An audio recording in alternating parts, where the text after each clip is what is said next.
Week, 4 men arrested and charged in connection to the murder of a pregnant Johnson City mother will have their first day in court. Good evening, I'm Sarah Diamond. And I'm Josh Smith. Today marks 1 year since 22-year-old Rebecca Thompson was gunned down at a Johnson City public housing complex in her car in a parking lot. Thompson's daughter was in the back seat of the car when her mother was shot and killed. Curtis McLeod spoke with investigators about their hopes for the case as it moves through the legal system. Yeah, we also spoke with a friend and mentor of Rebecca Thompson, who says that with the first court date for the suspects approaching, she too wants to see justice as this case moves forward. Prosecutors say they are standing in the ready with evidence and case files from investigators. It's sick. It's really sick and sad that that happened. So Stacy Larson remembers the shooting vividly. She remembers hearing the initial news reports and being relieved that the name being reported as the 22-year-old shot and killed was no one that she knew. But that would soon change. somebody that I know that works with one of the agencies in Johnson City called me and said, "That's our Stacy," and I was like, "What?"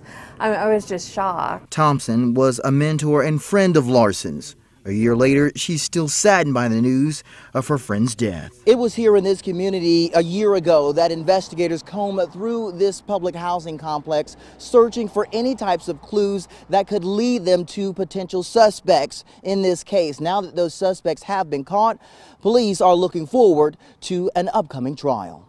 We are tidying up some things, going over our evidence to make sure we have everything in line and ready for prosecution of the case. Lieutenant Kevin Peters with Johnson City Police told us investigators are hoping for a conviction and are confident in their evidence. We'd always like to have a smoking gun, but you know, it's not a slam dunk case, but we are confident in the case that we have provided with the DA's office. According to the district attorney's office, none of the 4 suspects currently have an attorney. The court appearance next week will be a first arraignment, and details of the case are not expected to be discussed. Like many in the community, Larson is awaiting the official start of the suspect's trial, hopeful they will all be brought to justice. Nobody deserves to die like she did, and if you do something bad, I think you should go to jail for it. The 4 suspects charged in this case will go to court next Tuesday, July 31st at 9 a.m. Prosecutors tell me the trial date will not likely start until sometime next year. Again, you're taking a look at those 4 suspects. Of course, we will be in the courtroom next week as we cover the start of this particular case. Sarah? Curtis, thanks. Twin